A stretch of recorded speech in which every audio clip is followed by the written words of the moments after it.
seule chose qui t'empêchait de réussir dans le monde du business était ta façon de penser. Quand on se lance dans le monde de l'entrepreneuriat, on entend souvent parler de l'importance du mindset, du développement personnel, de travailler sur ses croyances limitantes, ses peurs, etc., etc. Et pour certains, ça peut paraître un peu vague, peut-être même inutile de faire ce genre de travail sur soi pour devenir entrepreneur. Ceci dit, après 8 ans passés sur le terrain et plus de 1700 femmes accompagnées, je peux te dire que le mindset n'est pas quelque chose à sous-estimer.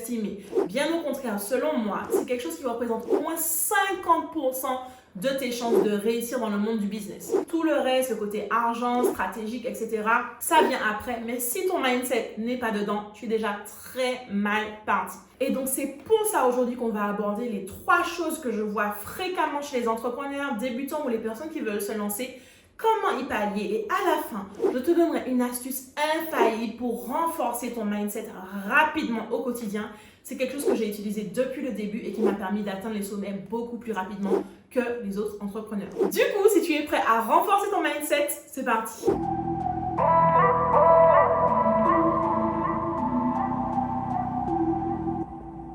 Hello, je suis Flo Turia, serial entrepreneur et globetrotter et je suis passionnée du monde du business et de l'empowerment au féminin. Si tu débarques tout juste sur cette chaîne YouTube, bienvenue à toi. N'hésite pas à t'abonner pour rester au courant des prochaines vidéos que je vais te proposer. Et tu peux également t'abonner à ma newsletter hebdomadaire dans laquelle je t'envoie des conseils directement dans ta boîte mail si jamais tu n'as pas le temps de venir sur YouTube. Ok, donc aujourd'hui on parle de mindset, ce sujet dont tu entends parler très souvent dans le monde du business, mais c'est parce que c'est vraiment quelque chose d'important et qui va impacter tes chances de réussite dans l'entrepreneuriat. Donc aujourd'hui, on va parler de 3 grosses problématiques que je vois qui reviennent fréquemment et qui sont des problèmes directement de mindset qui peuvent vite être résolus et qui doivent être résolus si tu veux réussir dans le monde du business. Premier problème, c'est le fait de te sous-estimer. Souvent, les entrepreneurs débutants qui n'ont pas encore vraiment senti qu'ils sont à l'aise dans le monde du business ont tendance à se sous-estimer leur valeur. Ça va être des langages du genre « je ne suis pas assez ci »,«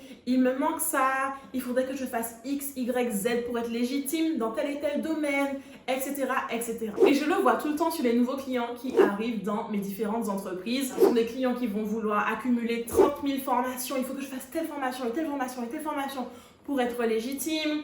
Il faut que j'ai tant d'années d'expérience. Il faut que j'attende le bon moment. Il faut que je sois prête véritablement, etc., etc. Plein d'excuses où en fait on attend une validation externe pour pouvoir se sentir légitime dans notre cheminement d'entrepreneur. Même moi, quand j'ai commencé, j'étais à l'université, dans ma 2e année d'université, et je me rendais compte que je voulais devenir entrepreneur, je voulais faire telle et telle chose, j'avais plein d'idées, mais à chaque fois dans ma tête, je me disais, mais attends, meuf, tu viens à l'université, t'es pas une entrepreneur, tu ne t'y connais pas, t'as jamais fait ça de ta vie, personne dans ta famille ne fait ça, donc comment ça tu vas réussir à être entrepreneur, comment ça tu vas organiser des événements?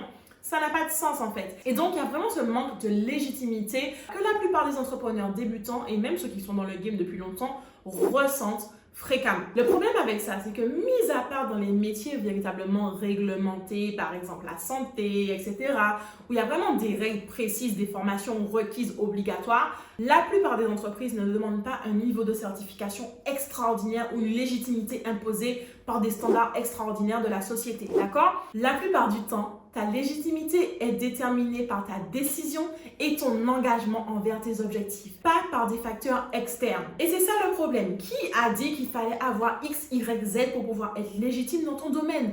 Mis à part le fait que ce soit peut-être un domaine réglementé, pour tout le reste, tu es légitime par le simple fait que tu as décidé de te lancer dans cette entreprise, que tu as décidé d'aider tes clients et que tu vas faire ton maximum pour pouvoir délivrer des produits ou des services de qualité. En fait, pour être complètement honnête avec toi, tu t'imposes toi-même tes limites. Et je sais que c'est difficile à entendre, mais c'est la vérité. Prends par exemple notre très chère ambassadrice caribéenne, Rihanna. Rihanna, à la base, est une chanteuse, d'accord? Donc, c'est quelqu'un qui fait de la musique, etc.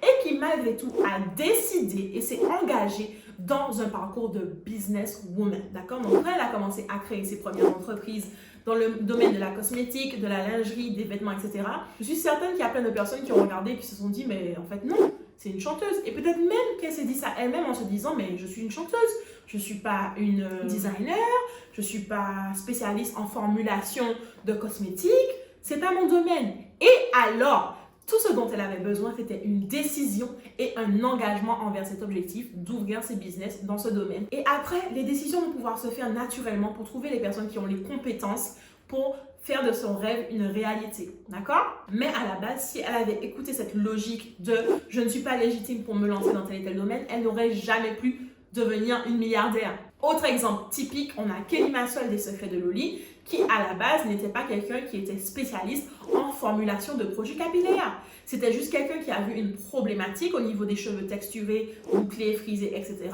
Et elle s'est dit, je vais prendre une décision, je veux résoudre cette problématique. Et elle a commencé à trouver des solutions pour formuler ses propres produits et lancer sa propre marque. Ok, donc si elle avait attendu une certification, une légitimité externe, elle ne se serait jamais lancée ou peut-être qu'elle se serait lancée beaucoup plus tardivement parce qu'elle n'était pas prête, parce qu'elle n'était pas légitime, etc. Mais non, elle a pris une décision et elle s'est engagée dans cette décision pour aller réaliser ses rêves. Et c'est ça le problème, c'est que des fois, on s'enferme nous-mêmes dans des identités qui nous empêchent d'aller chercher un nouveau potentiel dans nos vies. Et je te donne un exemple. Quand j'étais petite, je faisais du basket depuis l'âge de 6 ans jusqu'à mes 19 ans. Arrivée à ma deuxième année d'université, j'ai décidé que je voulais arrêter complètement le basket, ok? Maintenant, j'étais en grosse crise existentielle à me dire, mais attends, si tu fais pas du basket, qu'est-ce que tu vas faire de ta vie? Parce que depuis toute petite, c'est ce que je faisais. Je m'imposais cette limite de « je suis une joueuse de basket ». Je vais à l'école, j'ai de bonnes notes, je fais du basket. Si j'arrête le basket, qui suis-je? Qui suis-je? Et c'est ça le problème, c'est qu'on s'impose parfois des identités alors qu'il y a plein d'autres possibilités. Tout ce qu'il nous faut, c'est une décision et un engagement pour aller se réinventer une nouvelle identité. Et là, en l'occurrence, c'est l'identité d'entrepreneur, l'identité de chef d'entreprise à succès. Donc, tu as le droit de décider que tu veux être entrepreneur et entrepreneur à succès, peu importe le domaine.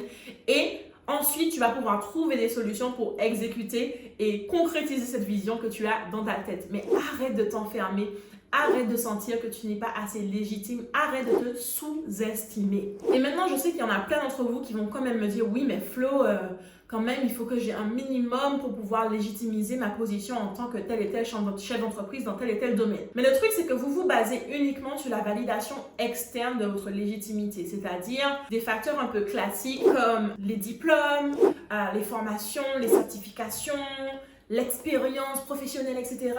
Et vous cherchez en fait cette image de perfection alors que ce n'est pas forcément nécessaire et que souvent vous avez des qualités déjà intrinsèques de par votre parcours ou votre talent qui sont suffisantes. Si tu as de l'expérience dans tel et tel domaine de façon informelle, c'est légitime. Si tu as une expérience professionnelle en tant que salarié et qu'ensuite tu veux te lancer en tant que businesswoman dans ce domaine, c'est assez légitime. Si tu as un talent naturel, des fois c'est juste ça, tu as un talent naturel pour aider les gens dans tel et tel domaine, tu es légitime. Il faut juste peut-être que tu ailles te former pour améliorer ses compétences naturelles. Mais souvent, les gens qui ont un talent naturel, c'est venu de là et il faut que tu en profites et c'est légitime. Tu n'as pas forcément besoin que quelqu'un vienne te dire « Oui, c'est bon, tu peux y aller ». Donne-toi toi-même la permission d'y aller. Et aussi, le problème, c'est que souvent, on veut être parfaite dès le départ. On veut atteindre ce standard de perfection extraordinaire qui n'est franchement pas atteignable. Donc moi, ce que je te recommande, c'est de vraiment te donner la permission d'être imparfaite au début. Tu as la possibilité, l'opportunité de t'améliorer avec le temps. Donc ok, tu ne seras peut-être pas au standard que tu imagines dans ta tête tout de suite, mais donne-toi la permission de commencer et de t'améliorer au fur et à mesure. Laisse le temps au temps, mais il va falloir que tu ailles sur le terrain quand même pour pouvoir avoir l'opportunité de progresser. C'est pas en restant là, en attendant d'être légitime par un miracle que tu vas devenir légitime. Souvent, ça passe par le fait d'aller sur le terrain, de passer à l'action et c'est là que tu gagnes ta légitimité, que tu gagnes en estime de toi. Donc, en conclusion pour ce premier point, être toi suffit, comme dit mon ami Maëlle Félix-Henry. Tu es assez. You are enough. Arrête de te sous-estimer. Ok, girl. Le deuxième souci au niveau du mindset, c'est la peur de prendre des risques. Alors là, mets-moi dans les commentaires si tu fais partie de cette équipe qui écrit tout dans son cahier, qui a plein d'idées, mais qui n'ose pas passer à l'action de par cette peur du risque, cette peur de peut-être échouer, cette peur de se tromper, cette peur d'être jugé, peu importe la peur qui anime ce manque de risque, c'est quelque chose qu'il faut que tu arrives à dépasser parce que c'est véritablement dans l'action que tu vas pouvoir voir une progression et des réalisations concrètes. Et souvent, quand je parle à des entrepreneurs débutants, ils me disent oui, je me suis formée dans tel et tel domaine, j'ai fait mon business plan, j'ai fait ci, j'ai fait ça. C'est très bien, mais tu as fait plein de choses théoriques, mais j'ai besoin que tu fasses vraiment, genre dans l'action, que tu ailles sur le terrain et que tu puisses vraiment prendre le risque de te tromper. C'est ok en fait de se tromper, mais c'est vraiment comme ça que tu vas pouvoir progresser. Après, je sais que souvent dans le domaine du business, ce qui fait peur, c'est le risque financier. Aller investir de l'argent et avoir le risque qu'il n'y aura peut-être pas de retour sur ton investissement. Alors ça, je sais que ça peut faire peur. Ceci dit, c'est vraiment important de bien se préparer, qu'on soit entrepreneur débutant ou qu'on veuille développer son entreprise à plus grande échelle. Moi, ce que je te recommande, c'est de vraiment bien anticiper les risques que tu vas prendre. Donc, par exemple, bien estimer tes coûts de démarrage, combien ça va te coûter, combien tu vas devoir investir pour prendre vraiment la mesure de ce que tu t'apprêtes à faire. Et d'ailleurs, je t'ai concocté un guide qui t'aide à vraiment évaluer tes coûts de démarrage. Donc, si tu veux le télécharger, n'hésite pas à cliquer dans le lien ci-dessous pour pouvoir en bénéficier. Et enfin, un des risques vraiment qui fait le plus peur, c'est le risque de l'échec. On a vraiment peur de se dire que oui, mais si je fais tout ça et qu'au final je me trompe, mais en fait c'est ok.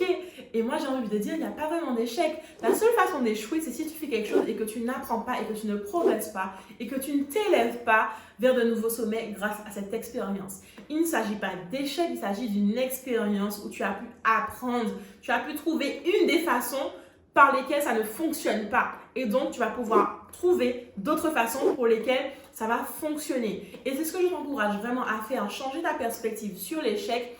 Et quand tu es capable de faire ça et de te dire, je n'ai rien à perdre, j'ai tout à gagner de par cette expérience, mais tu vas voir que tu n'auras plus peur de prendre des risques comme tu le fais aujourd'hui. Troisième point qu'on va aborder sur le mindset, c'est vraiment cette tendance à y aller à petits pas, avec vraiment des actions minimes, et après s'étonner de la qualité des résultats. Alors, j'ai une nouvelle très importante pour toi. Tes résultats sont directement liés à la qualité de tes actions. Et pourquoi je te dis ça? Parce que souvent, j'ai des personnes qui m'abordent et qui me disent « Oui, Flo, je veux générer 100 000 euros de chiffre d'affaires cette année. » Et je leur dis, mais génial, c'est génial. Ils me disent, ouais, je veux que tu m'accompagnes. Je dis, ok, on y va, il n'y a pas de souci. Et quand il vient le moment de pouvoir être en mesure de me rémunérer pour les aider à générer 100 000 euros, là, il n'y a plus personne. Il n'y a plus personne. Genre, tu es étonné qu'il faille investir pour avoir l'aide de quelqu'un qui peut t'aider à générer 100 000 euros. Tu es étonné que ça ne suffise pas de me donner 100 euros pour que je puisse t'aider à générer 100 000 euros. Il faut peut-être réfléchir des fois à comment vous pensez, est-ce que vous êtes prêt à donner pour recevoir en fait. Donc oui, bien entendu, j'ai envie de t'aider à pouvoir générer des centaines de milliers d'euros, des millions d'euros s'il le faut, mais il faut peut-être se poser la question, qu'est-ce que toi tu es capable de mettre en place pour pouvoir bénéficier de mon expérience, du temps et de l'argent que je vais te faire gagner. Encore une fois, tes résultats sont à la hauteur de la qualité de tes actions. Et même au-delà de ça, quand on a de grandes ambitions, il faut être capable de prendre en charge de grandes actions. D'accord? Donc oui, peut-être que tu as peur, que tu veux faire plein de choses. Donc oui, tu veux atteindre de grands objectifs, mais c'est quoi le plan? Quel est l'objectif? Qu'est-ce que tu es prête à mettre en place? Comment est-ce que tu vas t'impliquer toi-même dans ce projet pour atteindre tes objectifs? Et c'est ce que je vous reproche des fois, c'est que vous voulez des choses, mais vous n'êtes pas prête à faire le job pour pouvoir y arriver. Et je sais que c'est difficile à entendre, mais est-ce que tu es prête à faire le job nécessaire pour générer les résultats et la vision idéale que tu as en tête? Très peu de personnes sont prêtes à faire le job véritablement. Et c'est ça le problème. Il faut que tu puisses y aller à fond si tu veux vraiment générer des résultats. Arrête d'y aller à petits pas, d'avoir peur, d'investir sur des toutes petites formations, des trucs qui te demandent vraiment zéro risque. On y revient sur cette notion de risque. Et vas-y, franchement, investis-toi, que ce soit un moyen financier ou investir ton temps et ton énergie. Il faut que tu puisses donner pour recevoir. C'est logique. C'est comme ça que ça fonctionne. Donc, vas-y à fond. Donc, si tu veux de grandes choses, il faut que tu mettes en place de grandes actions. Et une des façons de pouvoir vraiment s'engager dans ta réussite, c'est de prendre des actions audacieuses. Pose des dates butoirs. À telle date, il faut que je puisse être à temps plein dans mon entreprise. À telle date, il faut que j'ai généré tant de chiffre d'affaires. Je vais investir dans tel et tel programme l'année prochaine. Je vais faire telle et telle chose. Je vais dédier au moins 5 heures de temps chaque semaine à mon business. Peu importe. mais engage-toi franchement. Et c'est pour ça que je parle souvent de la notion de résilience. C'est parce que c'est quelque chose d'hyper important pour pouvoir générer des résultats et il faut générer des résultats sur le long terme. Donc, quand tu prends des actions audacieuses comme ça, il ne suffit pas de dire je vais investir dans un programme de formation qui coûte 5 000 €. J'en sais bien, mais derrière, il faut que tu puisses tenir le coup pour pouvoir faire la formation jusqu'au bout. Même quand tu es fatigué, même quand on ne peut plus, même quand tu es découragé, il faut que tu continues à mettre en place ces actions. Et d'ailleurs, si tu veux vraiment apprendre à cultiver cette notion de résilience et de ténacité, je t'invite à découvrir mon autre vidéo sur ce sujet. Et donc maintenant, mon conseil infaillible pour pouvoir développer un mindset de gagnant, il est très simple. Il s'agira de développer un environnement d'excellence autour de toi. Tu dois faire le tri et faire en sorte que tous les messages que tu reçois de ton environnement, de ton entourage, des réseaux sociaux, etc.